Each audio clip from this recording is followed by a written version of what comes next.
les héros du ciel. maam Cheikh capitaine mooy jàngal doomu aadama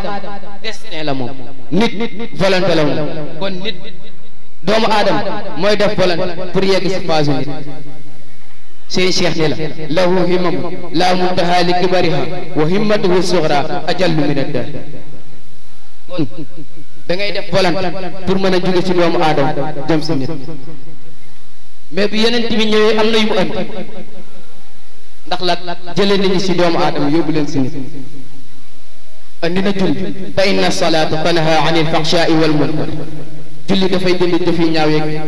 andi jëf yu baax kon jëf yu ñaaw doomu aadama ko moom bu la defee jëf yu baax nga nekk nit andi zakat xus min amwalihim sadaqatan tutahhiruhum wa tuzakkihim biha dalay laabal salli salatan biha rabbi tutahhiruna min jumlati sayyi'ati rabbi allah kon day laabal andi na tamit alquran te yàlla nee na inna hadha alqur'ana yahdi lillati hiya al-aqwam boobu bi ngay wax immigré sans papier boo nekkee si julli léegi nag da ngay ñaan papier nga ni ihdina siratal mustaqim yàlla teg la ci yoon bi jub léegi nag bu la yàlla ubbilee lu mu lay wax inna fatahna laka fathan mubinan liyaghfira laka allahu ma taqaddama min zanbik wa ma ta'akhkhar wa yutimma ni'matahu alayk wa yahdiyaka siratan mustaqima yàlla da lay ubbil jéggal la say bàkkaar yi nga passé ak yi ñëwagul léegi il faut nga sant yàlla allahumma salli ala sayyidina muhammadin al-fatihi lima ughliq wal khatimi lima sabaq nasiril haqq bil haqq wal hadi ila siratikal mustaqim kon yooyu yëpp ñu ngi lay tàggat jëlee la ci doomu aadama yóbbu la si nit waaye am na lu des soo demee si yoon am na ay dóor daan soo amul ku la ñiital da ngay mbëkk dóor daan léegi nag ñu andil la allahumma salli wa sallim ala ayni haqqi allati tatajalla minha urushul haqa'iq ayni al ma'arif al aqwam siratika tamil asqam mooy dañ lay fajal sa feebar ndax ñaar nga koy firi as-siqam ak al siratul mustaqim as-siqam fajal na la sa feebar siratul mustaqim teg la si yoon bi jub mais yonent bi muy dem dafa visé gaaya bi am na lu mu liggéey waaye am na lu mu fi wàcc pour ay yeneen nit ñëw liggéey ko muy awliyaullahi exemple bi ma fiy joxe muy capitaine Mame Cheikh Al Maktoum moom mi nga xam ne moo ñu andil colise de l'éveil pour jëleen fan si phase doomu aadama yóbbu ñu si phase nit jàngal ñu lan jëleen ñu si asmaa yi yóbbu ñu si kalimaan moo ñu jàngal nit si ñetti dimension physique dimension mentale ak dimension spirituelle dimension physique mooy alxawaasul xams muy les 5 organes de sens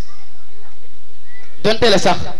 am na nit ñoo xam ne 5 organes de sens yëpp du ñëw si ñoom exemple ñu ñuy wax handicap mais ñii naan dañu manqué mais kenn du leen jàpp lu manqué ndax yàlla du joxe lu manqué ndax boo seetloo seen bët bu baaxul seen nopp gën a baax yàlla mooy doxalee noonu alxawaasul xams yooyu dañ koy tàggat yar ka ba muy def lu baax ndax lan dañuy seede bu yawmal qiyaama al yawma naxtimu ala afwaahihim wa tukallimuna aydihim wa tashhadu arjuluhum bima kaanu yaksibun kon ñoom ñëpp bu yawmal qiyaama dañuy seede waaye tamit dafa am base muy alqalb yàlla wax yonent bi ni ko wala tuti man aghfalna qalbahu an zikrina wattabi hawaahu wa kaana amruhu furuta mooy képp koo xam ne dafa topp xolam jëmee ko si lu baax lu bon yonent bi bu ko topp ndax kooku doomu aadama la génnagul si phase doomu aadama ñëwgul ci nit ndax lan nit yaramam mooy environnement wam li ko wër juridiction la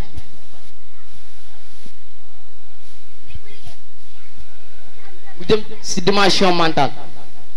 boo yaree sa yooyu sa dimension physique il faut nga yar si dimension mentale pour mën a génn ci problème yi am dañ koy indee si ñaari élément muy xel ak yuur xel mooy esprit yuur mooy cerveau ñaar la yu bokk te nuroowuñ waaye ñun ci xel bi la ñuy ñëwee ndax xel am na 6 éléments waaye ñun 3 éléments rek lañ ciy wax muy conscient inconscient ak subconscient conscient mooy tax lépp lu jëm ci lu wàllu baax da ngay xalaat sa xel inconscient lépp lu jëm ci wàllu mbon da ngay xalaat sa xel subconscient mooy équilibre seen diggante kon lay def yar sa conscience pour lan mën a jóge ci phase doomu aadama jëm ci nit fexe gaaral sa inconscient waaye tamit mu am dimension spirituelle muy jëm ci wàllu ruux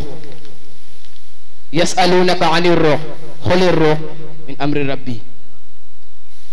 waaye moom ruux dafay jël ñaar az-zulmaani wan nuuraani az-zulmaani bu ko ruux jëlee mooy tax ñu naan kii mort vivant la day dund rek waaye dee na bu yàgg ndax lan xolam mënatul alimenté ci yàlla waaye an nuuraani boo ko jëlee mooy tax ñu naan kii awliyaullahi la te Serigne Moustapha si zulmaani la ñu jëlee yóbbu ñu ci nuuraani ndax lan boo seetloo ñu mu njëkk yar fan la leen fekk si baari si toxukaay ñuy tox di def bépp xeetu ñaawteef mu jëlee leen foofu yóbbu leen si nuuraani ba foo dem ñooy jiite jumaa yi nekk awliyaullahi ndax daayira bi dafa ñëw pour ñett muy ñett yee matut màggal sa conscience màggal sa dënn màggal sa ruux nan lay màggalee sa conscience mooy da ngay xalaat au lieu de là fu sore ngay xalaatee màggal sa ruux ba nuuraani rek lay jël li muy jël zulmaan yi bariwul màggal sa dënn ba xam-xam lépp luy xeetu xam-xam dinañ ko def sa dënn ndax maam Cheikh moo ni woon capitaine am ngeen ñaari bu sol xam-xam bi leen kilifa gi jox ak pas-pas bi ngeen am si moom te nee nañ Serigne Cheikh mooy chamsu daayira bi Serigne Moustapha mooy xamar bi te achams Serigne Cheikh moo ko jàngale sa taahat bi nuuri jamalikal aqlaam achams wal qamar muniirun dañuy leeral kon nuurun mubiinun ata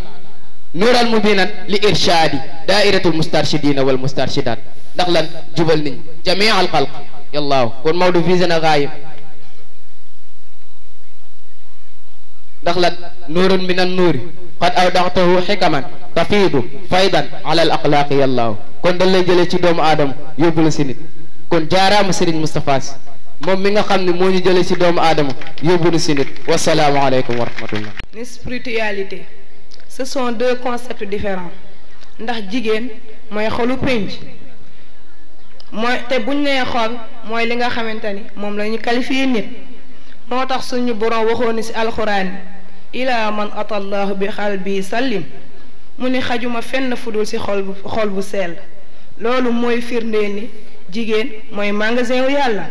moo tax suñu responsable morom as Sayyid Mouhamadou Moustapha Sy ni ñu woon la femme est le miroir où reflète l'image d'une société mu ni jigéen mooy ki nga xam mooy seetu bi nga xamante ni ku ci xool sa bopp di nga jël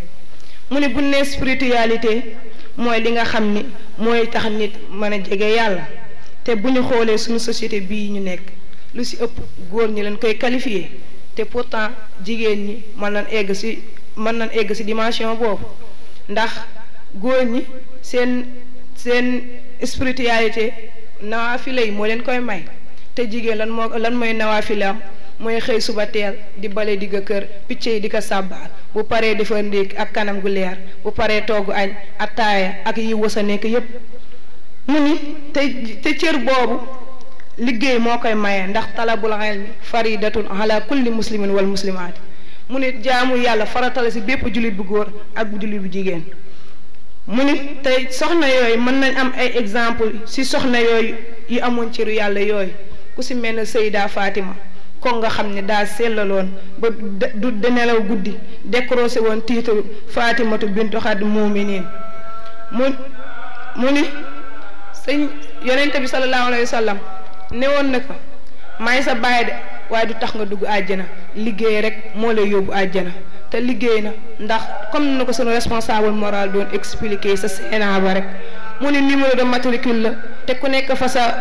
sa kii yam foofu nga yem fa sa perte yam foofu ngay yem mu ne yonent bi sallallahu alayhi wa sallam mooy seefu góor ñi foofu tey Seyda Fatima mooy seefu jigéen ñi te loolu moo ko may liggéey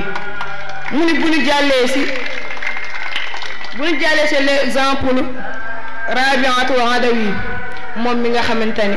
jigéen bu taaru la woon jigéen bu riche la woon jigéen bu toppoon ndawam la woon da daan nekk si baari da daan naan da daan mooy yàlla xamoon na ni yàlla am na mais appliqué wu ko woon ndax jamonoy jaahili la tombé loon avant islam baax yombul woon léegi muy dox di def ay recherche di appliquer ay leçons de vie ba ñëwaat si bon chemin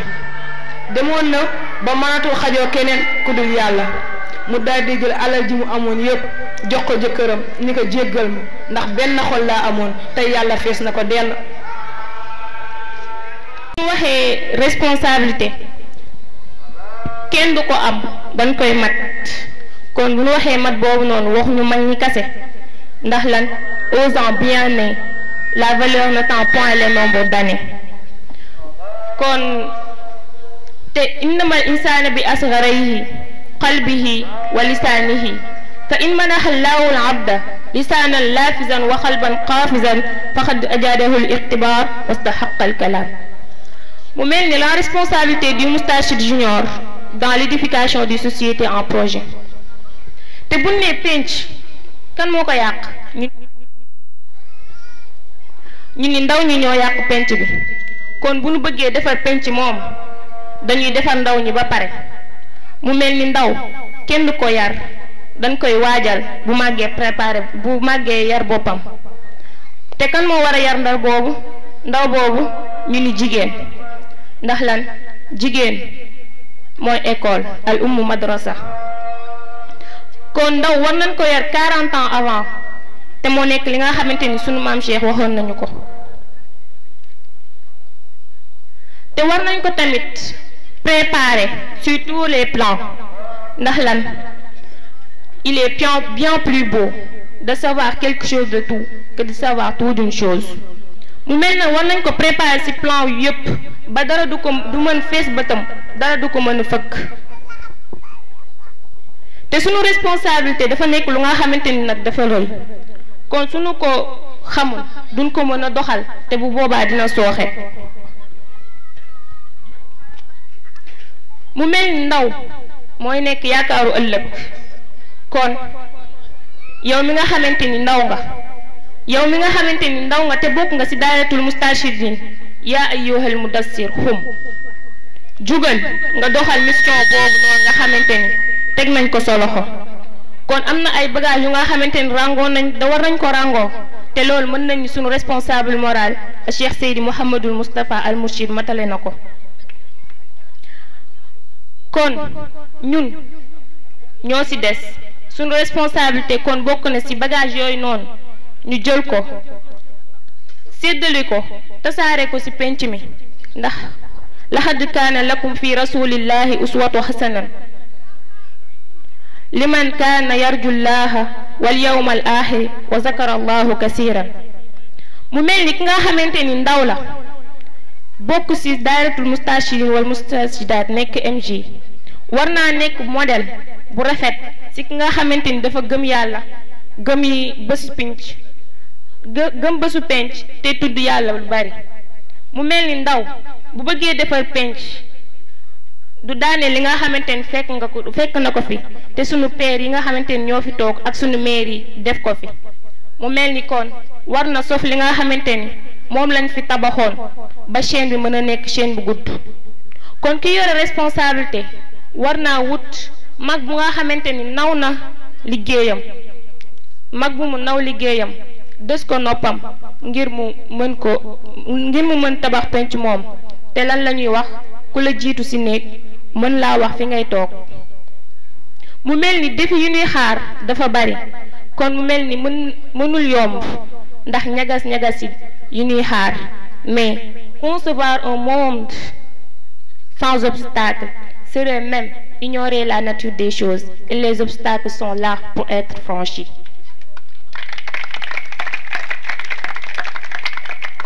te ndaw bi war a tabax penc war naa fexe ba xolam sell, ndax lan xol bu sell fi nga mooy fi nga xamante ni yàlla fa la war a dëkk. te ndaw bi war a defar penc war naa jël jikko yu baax jikko ci xolam arrosé ko xol mu sell ba meññeenteef yooyu meññ ci xolam te lu nekk ci xol rek feeñ ci jëf. bi ci jiitu mooy al iman buñ ne alif idrakul aqli l'esprit clairvoyant, yaa un bi di yaqinul qalb la certitude, miimun bi di mujahidatul nafs l'effort physique. Religion lan mooy religion? C'est l'ensemble des croyances centrées par la foi pour organiser la vie de l'être humain. ñu tënkal ñu ko ci ñaar muy ay principe ak ay conviction. boo jëlee islam yàlla defaral la feuille de route muy alquran mu mel ni nag bu ñu tuddee islam tudd nañ yeneen diine yëpp ndax Serigne Cheikh moo ñu waxoon ni l'islam le message de l'islam n'est ni arabe ni non arabe ni occidental ni oriental kon tënk na lépp. mu ni la le texte de Dieu ne comporte pas seulement nos devoirs, les règles et les façons de nous dévouer au Tout-Puissant. Il contient en substance comme un plan, un guide, une succession chronologique de tout ce que l'être humain a tenté, tout ce qu'il a réussi et tout ce que son esprit peut fouiller dans l'insondable univers. Mais yamul foofu mu ni la le Coran c'est plus que de la récitation, c'est de la haute science. kon loolu li ko tax a jóg lenn la muy évolution bi nga xam ne Oustaz Cheikh tudd na ko léegi jëlee nit ci doomu aadama pour mën ko yóbbu ci stade nit. kon diine ji dafay ñëw pour tàggal nit ki defar ko ba mat insaanul kaamil boo paree nag nga dem ci li Seyda Zeyna andi léegi muy la responsabilité yàlla neex la taaha maa anzalna alayka alqur'ana li tasqa ba pare yamul foofu mun la yaa Yaxya xuzil kitaaba bil xuwa. kon jëlal ses responsabilités avec rigueur. Mais au Sénégal boo ñëwee ñu ni la sëriñ ci lan lay def ci politique, mais cette question n'a pas sa raison d'être parce que sëriñ bi avant tout citoyen la comme tout le monde. mais nag ñoom sëriñ ci dañ leen gëmloo ni dañ war a toog seen sajaada yor seen kurus di nang adiya ñoom nag ñu nangu ko toog ndax ngëb ba leen buur di ngëbal.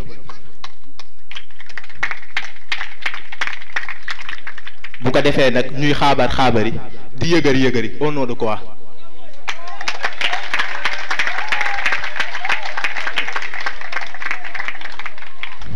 ñuy tari aaya di firi xadis ngir neexal buur te loolu lépp di delluwaat ci fudulul kalaam. mais ñoom sëriñ si xanaa dégguñu man ra'a minkum munkaran fal yughayyir bi yadihi fa in lam yastati' fa bi lisaanihi fa in lam yastati' fa bi qalbihi.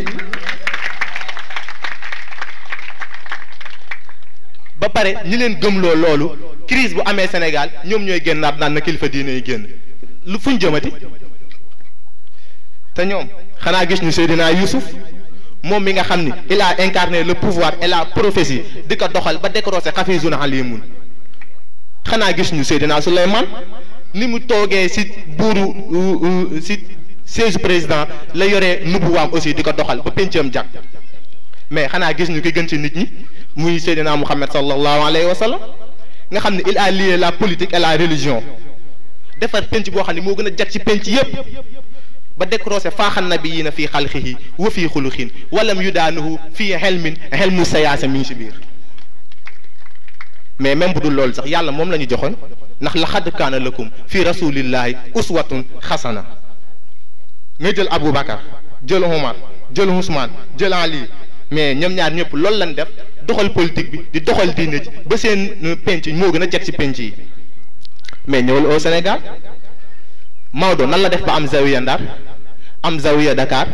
am zawiya Tiwaawan moment bi nga xam ni colon yi ñu ngi fi mais politique de décentralisation bi mu doon utiliser moo ko may loolu waaye la sa maam nag sëta koy doon moo tax boo ñëwee ci l'éminent penseur le marabout qui a répondu à toutes les questions de la vie, les questions d'hier, d'aujourd'hui et de demain. boo ñëwee si borom afnaytu asbaabal xayaata dirasatan wa balawtu kulla wasa'in relève fani moom dafa jël ay responsabilités am takk ndiggam ba déggool toog naan ko Cheikh Tidiane tu es fou soit tu es le plus courageux au monde mu jël courage am takk ndiggam créer PSS def face opposition bi ba tey Sénégal bu amee bi stabilité moom la.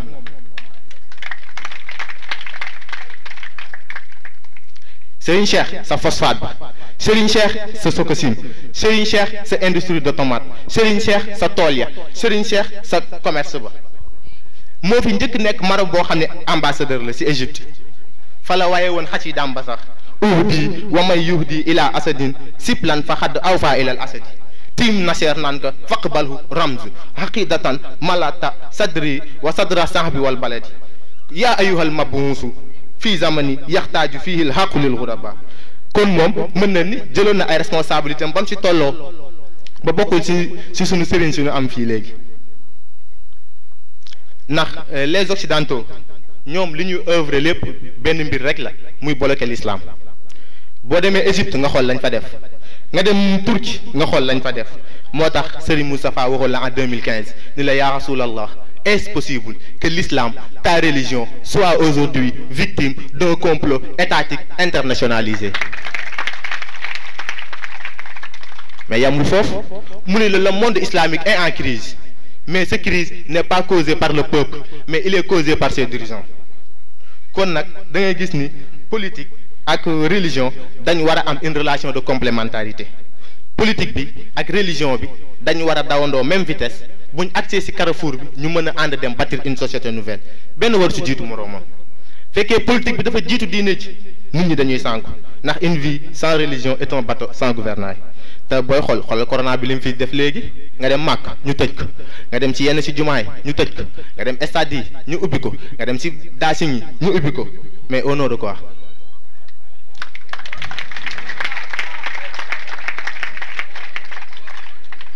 kon politique mënul jiitu diine